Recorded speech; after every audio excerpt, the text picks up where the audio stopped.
Welcome back, everyone. Warm greetings to all of you. I am Shuvo, hoping you are doing well. The story we are about to share today, it is something that still haunts me. This incident took place in the house we used to live in back then. Before starting the story, I need to describe the house a little. The house was a single-story building. Since it was very old, it wasn't like a modern flat. It had 2 rooms in a straight line, a front veranda. On one side of the veranda was the kitchen and bathroom. On the other side was the main door of the house. Both room doors opened into the veranda, and inside between the 2 rooms, there was another connecting door. Anyway, let me get to the main incident. I was very young then, but I slept alone in one room.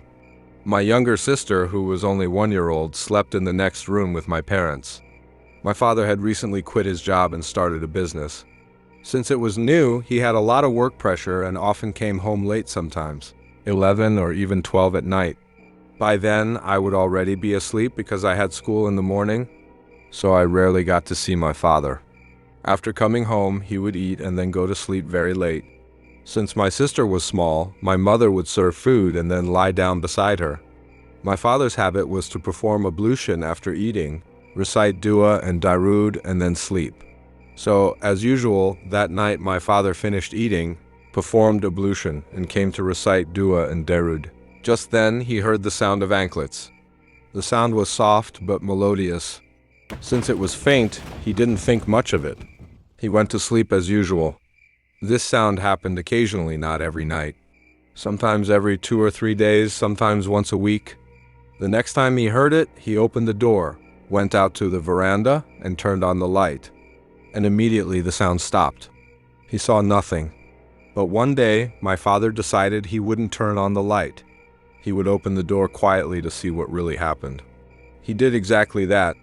He heard the sound, waited for a moment, then slowly opened the door and stepped outside quietly. What he saw that night he was absolutely not prepared for.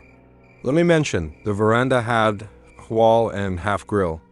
From outside the grill, my father saw a faint white glow. He couldn't understand it because half of it was behind the wall. But unlike the other nights, the sound did not stop. That scared him. He returned to the room. The door had 2 panels, and when closing it, it made a little noise. That sound woke my mother.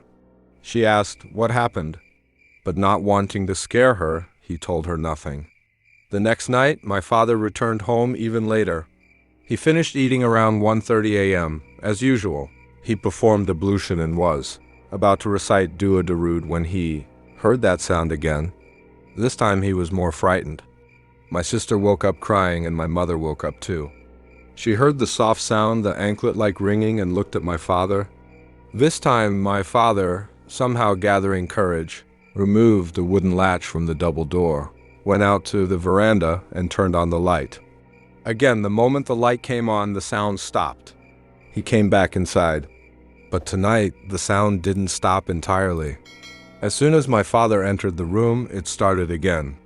This time, it was louder. My sister was crying more. With all the noise, I woke up too, though I don't know what time it was. When I woke up, I saw everyone awake. My father was standing near the door. My mother was sitting on the bed, scared. Half awake, confused, I went to my mother and lay beside my sister. After a while, I went to the washroom. At that exact moment, the sound stopped. When I returned, I went straight to my room and slept. Later, when my mother told me everything, she said that both she and my father didn't sleep at all that night because the sound kept happening throughout the night, with short intervals in between. The next morning, around 6 a.m., my mother went to the washroom.